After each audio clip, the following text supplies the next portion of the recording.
se até os espanhóis baniram o socialismo ontem, por que é que os portugueses, que são muito mais pobres, continuam a querer empobrecer? Expliquem-me isto.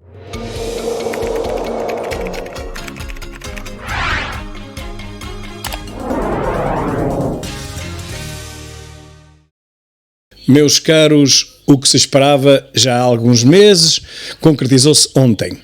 O socialismo em Espanha foi ferido de morte, hoje praticamente fica ligado às máquinas em estado moribundo até ao dia 23 de julho, dia das eleições antecipadas, em que morrerá definitivamente.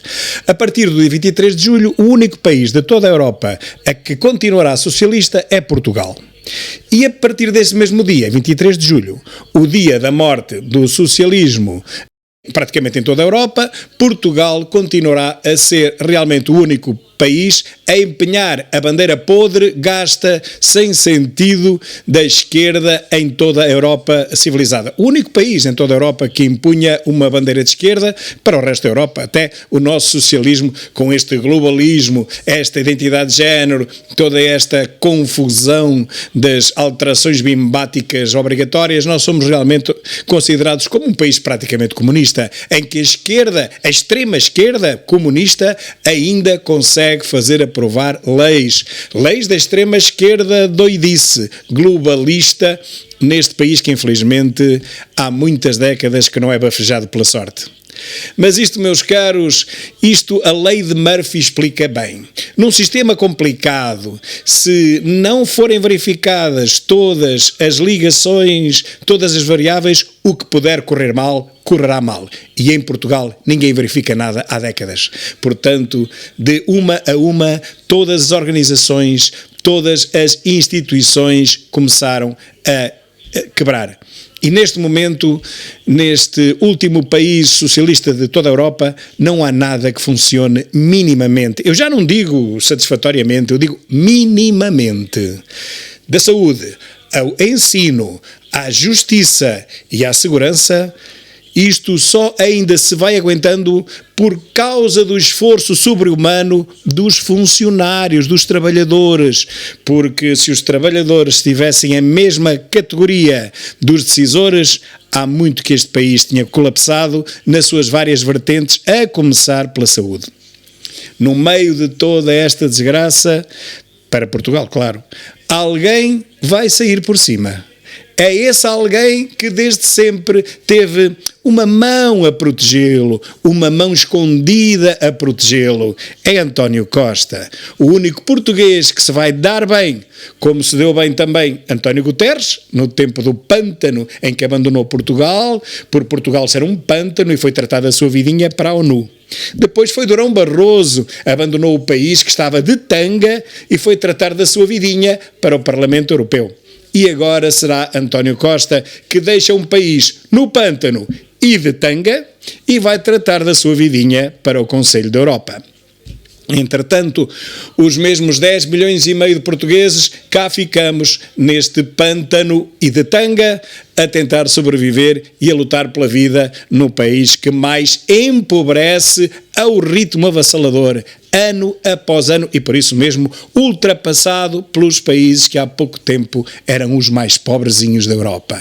Hoje, dos 3 mais pobres, nós fazemos orgulhosamente parte. Já descemos 6 degraus desde que Costa é primeiro-ministro e até ao final do ano desceremos mais um.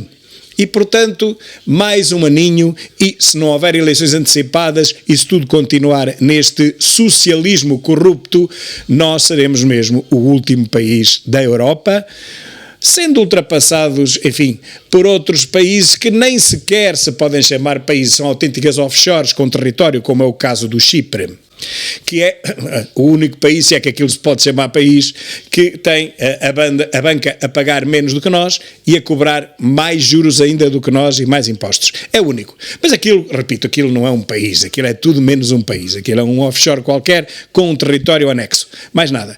Ultrapassados que seremos por todos os países da Europa, dos mais desgraçadinhos, dos mais pobrezinhos que havia há muito poucos anos e que ultimamente apenas entraram na União Europeia, não tendo recebido nem um décimo daquilo que nós temos vindo a receber desde 1986, sendo então nós ultrapassados por esses, só temos que olhar para o espelho e fazer meia culpa.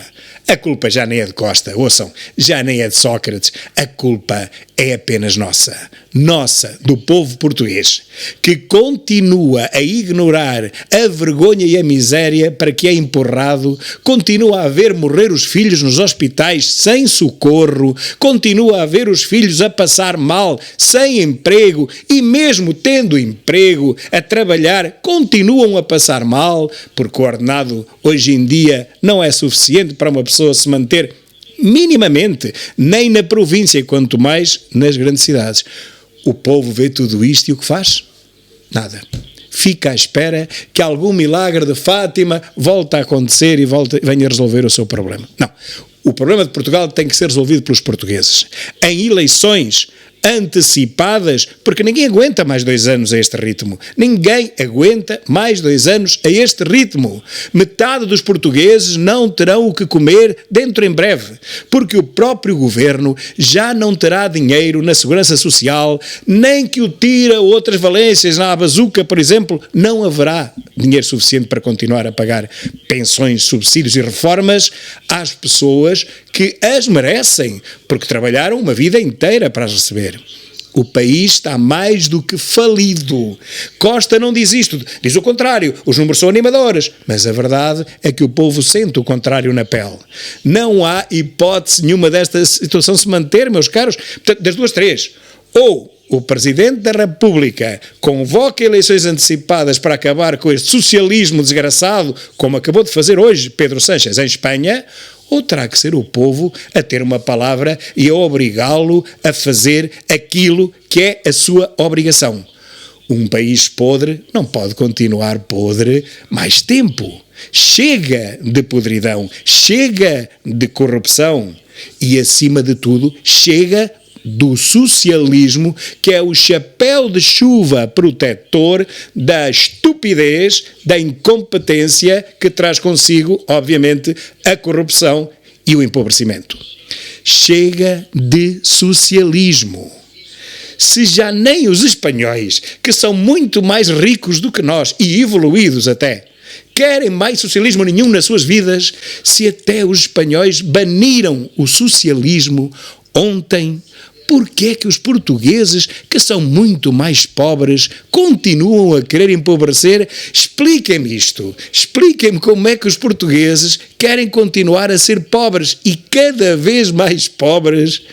É para alguém que me explique isto, por favor, porque eu não consigo perceber.